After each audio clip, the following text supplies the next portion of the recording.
kag sa numero 1 sa mga balita subong nga adlaw.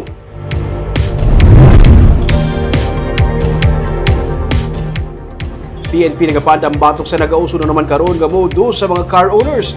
Gas up and run. Nagapatugong sa gas station kag palagyuhan. May report si Nico Delfin.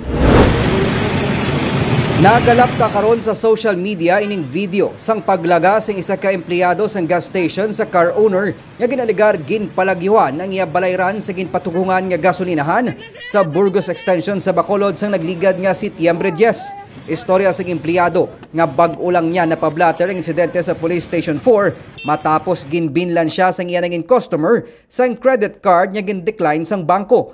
Nasiplatan niyang salakyan ganing iya ginlagas tubtob nga nakuha ang bayad.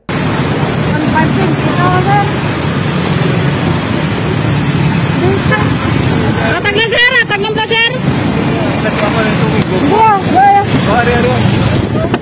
Blacklisted na sa pila ka mga gas station ang mga persona, pero sa pagpang-usisa sang PNP, hindi lang siyang may kasubong nga modus nga nagapang biktima sa mga gas station sang Domingo sang kaagahon. Isa man ka wala makilalan nga driver sang gray nga Toyota Innova ang nagpatugong sang produkto petrolyo sa isa ka gas station sa CL Monte Libano. Sa kuha sang CCTV, makita ng 3 pa ka mga containers nga ginpatugungan sang suspect. Istorya sang tagdumalahan sang gas station nga ginpapanaog sang lalaki ang 2 pa ka mga container para matugungan. Sang masako ng pump boy, didto na kag nalagyo ang mga customer, bit-bit ang 100 liters sang krudo.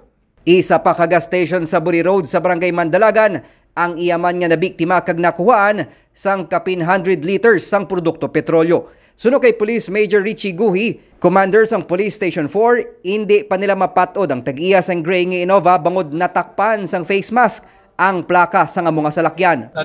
Dapat na i-briefing na sa tag-iya ang ang mga pump boy nila nga before nila i-press ang pump, kwaon na ng bayad patiguro.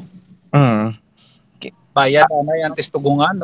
Magluwas sa paghatag sang paandam, ginahinyuman sang kapulisan ang management sa mga nabiktima nga gas station nga makig-angot sa ila sa pag-file sang kaso. Nico Delfin para sa DG Cast Negros.